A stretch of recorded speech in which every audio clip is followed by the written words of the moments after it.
Ça y est, Liverpool est sacré champion d'Angleterre à 4 journées de la fin, donc avant la dernière ligne droite. Et surtout aussi, bravo à Arne Slot qui s'invite dans un carré trop petit. Donc, des entraîneurs qui ont réussi à soulever les titres pendant la première saison de Premier League. Voilà, madame, messieurs, bienvenue dans Pressing. Vous aimez des contenus pareils, nous vous prions de grâce, laissez un pouce bleu, abonnez-vous à la chaîne et aussi commentez pour le référencement. Alors, personne ne s'attendait à ce que Liverpool réussisse un tel coup, surtout avec le départ des clubs.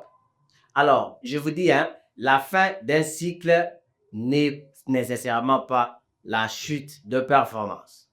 Je reprends, la fin d'un cycle n'est nécessairement pas la chute de performance, n'est nécessairement pas le chaos total. Voilà, Liverpool vient de nous le prouver. Alors, on pensait que, comme le cycle Klopp s'arrêtait, Klopp qui était considéré comme l'un des meilleurs entraîneurs du monde, alors qu'il partait, qu'il laissait la première ligue sous la domination de Manchester City. Donc, voilà, on pensait qu'Arne Slot mettrait vraiment beaucoup de temps pour s'imprégner de l'ambiance, de l'atmosphère, puis mettre sa patte donc, sur la première ligue. Donc, et on pensait que ça pouvait prendre du temps.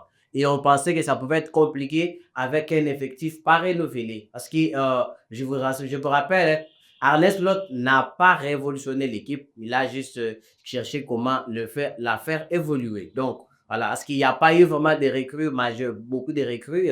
Il y en a eu qu'une seule, hein, une seule recrue phare, je crois, c'est Frédéric Otieza, qui ne s'est pas vraiment mis en avant pendant beaucoup de temps, donc qui n'a vraiment pas laissé une grande empreinte hein, sur ses sacs. Mais voilà, l'effectif est resté presque le même, avec le même joueur, mais avec qui Arne Slot a trouvé une formule pour faire évoluer l'équipe, pour faire évoluer les systèmes de jeu. Donc, il a mis en place une tactique tellement flexible parce que j'ai vu Liverpool être capable de se défaire de plusieurs situations. Donc, devant des équipes qui jouent en bloc bas, Liverpool trouvait de solutions. Devant des équipes qui jouent avec une densité assez énorme au milieu de terrain, Liverpool trouvait de solutions. Devant des équipes qui jouent plus en contre-attaque, Liverpool a trouvé de solutions. Devant des équipes qui jouent plus en transition avec des longs ballons, Liverpool a trouvé des solutions. Vraiment une équipe tellement flexible avec Mohamed Salah, des grands rendez-vous qui étaient là présents, sauf pendant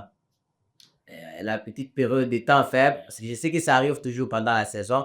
Il y a toujours cette période où les performances baissent, peut-être par la baisse de régime ou bien par la fatigue qui s'installe et parfois aussi avec les trêves qui font mal. Donc voilà. Alors, ce moment est arrivé tellement au mauvais moment, permettez la tautologie. Et là, Liverpool se fait sortir de la Ligue des Champions par le PSG. Moi, je ne m'attendais pas à ça. Liverpool perd aussi en coupe vu les performances de Liverpool et ce qu'il faisait vraiment, Liverpool était la meilleure équipe, hein, vraiment la meilleure équipe d'Europe, imbattable, injouable. Donc, et puis, on pensait déjà à ce que Liverpool fasse des triplés parce que c'était la meilleure équipe. On pouvait dire que le Barça venait juste après, mais c'est Liverpool qui était la meilleure équipe. Mais quand même, ils ont réussi à se remonter le moral parce qu'il y a aussi beaucoup de rebondissements avec Salah qui ne voulait pas prolonger, Van Dijk qui ne voulait pas prolonger. Alors voilà. Et aussi un possible départ avec insistance annoncée de Trent Alexander-Arnold vers le Real de Madrid.